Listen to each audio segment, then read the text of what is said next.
record in 2005 when Representative Cythia McKinney grilled Donald Rumsfeld during the House hearings on the 2006 budget for the U.S. Department of Defense. Let's listen to McKinney as she questions Rumsfeld on the missing trillions and hear Rumsfeld's pathetic response.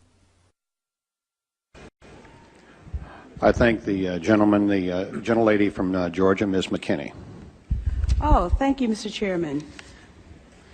Mr. Secretary, I watched President Bush deliver a moving speech at the United Nations in September 2003, in which he mentioned the crisis of the sex trade.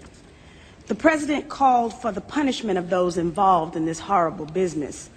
But at the very moment of that speech, DynCorp was exposed for having been involved in the buying and selling of young women and children.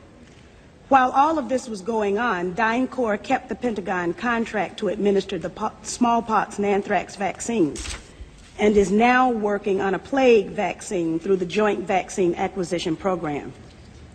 Mr. Secretary, is it policy of the U.S. government to reward companies that traffic in women and little girls? That's my first question. My second question, Mr. Secretary, according to the Comptroller General of the United States, there are serious financial management problems at the Pentagon, to which Mr. Cooper alluded. Fiscal year 1999, 2.3 trillion missing. Fiscal year 2000, 1.1 trillion missing. And DOD is the #1 reason why the government can't balance its checkbook. The Pentagon has claimed year after year that the reason it can't account for the money is because its computers don't communicate with each other. My second question, Mr. Secretary, is who has the contracts today to make those systems communicate with each other? How long have they had those contracts? And how much have the taxpayers paid for them? Finally, Mr. Secretary, after the last hearing, I thought that my office was promised a written response to my question regarding the 4 war games on September 11th. I have not yet received that response, but would like for you to respond to the questions that I've put to you today, and then I do expect the written response to my previous question, hopefully by the end of the week. Thank you, Representative. First, the answer to your first question is no. Absolutely not. The policy of the United States government is clear, unambiguous, and opposed to the activities that you described. The second question. Well, how do you explain the fact that DynCorp and its successor companies have received and continue to receive government contracts? I would have to go and find the facts, but there are laws and rules and regulations with respect to government contracts, and there are times that corporations do things they should not do, in which case they tend to be suspended for some period. There are times then that under the laws and the rules and regulations passed by the Congress and implemented by the executive branch, that corporations can get off of out of the penalty box, if you will, and be permitted to engage in contracts with the government. They're not generally not barred in perpetuity. This company was never in the penalty box. If you could proceed to my second question, please. The second question.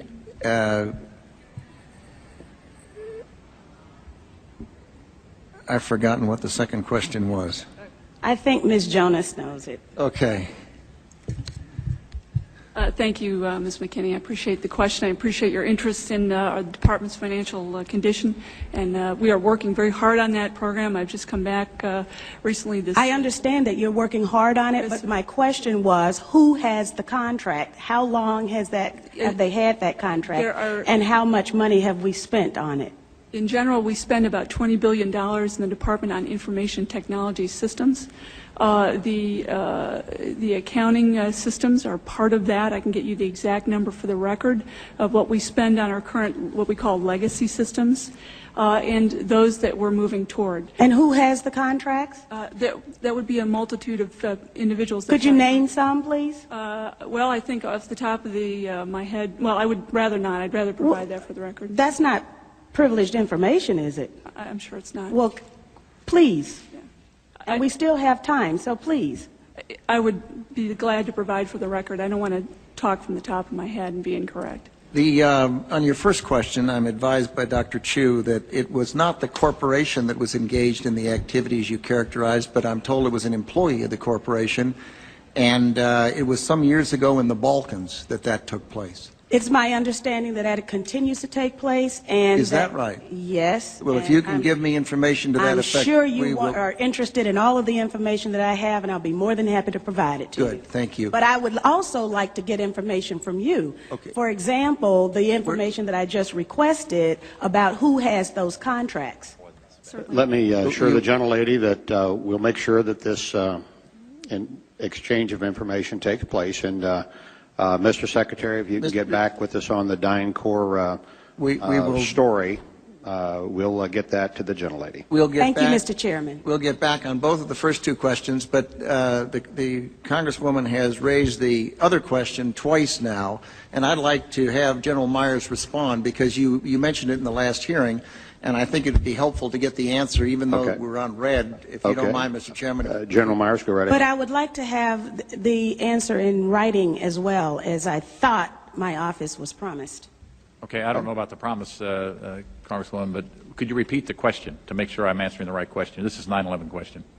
The question was, we had 4 war games going on September 11th, and the question that I tried to pose before the Secretary had to go to lunch was whether or not the activities of the 4 war games going on September 11th actually impaired our ability to respond to the attacks. The answer to the question is no, did not impair our response. In fact, General Eberhard, who was then the commander of North American Aerospace Defense Command, as he testified in front of the 9/11 Commission, I believe he told them that it enhanced our ability to respond, given that NORAD didn't have the overall responsibility for responding to the attacks today. That was an FAA responsibility. But they were 2 CPXs. There was 1 Department of Justice exercise that didn't have anything to do with the other 3. And there was an actual operation ongoing because there was some Russian bomber activity up near Alaska. So let me ask you this then. Who was in charge of managing those war games? And General, why don't you give the best answer you can here in a short period of time, and we'll.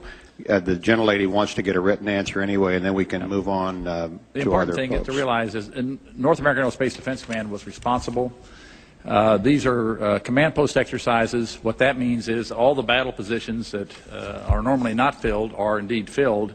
So it was an easy transition from an exercise into a real-world situation. It actually enhanced the response. Otherwise, it would take somewhere between 30 minutes and a couple of hours to fill those positions, those battle spaces, with the right staff officers. Mr. Chairman, begging your indulgence, was September 11th declared a National Security Special Event Day? I'd have to look back. I do not know. You mean after the fact or before the No, because of the activities going on that had been scheduled at the United Nations that day. I'd have to go back and check. Don't know. Thank you. Okay. I thank the gentlelady. The chair would ask the gentleman from South Carolina to indulge us in that I should have called on Mr. Marshall here in the regular order and missed him, and the gentleman was here. So, if that is that okay, Mr. Wilson? We'll recognize the gentleman from Georgia, Mr. Marshall. Thank you, Mr. Chairman, and I appreciate Mr. Wilson's indulgence. Well, you're going to owe him. Probably not very much.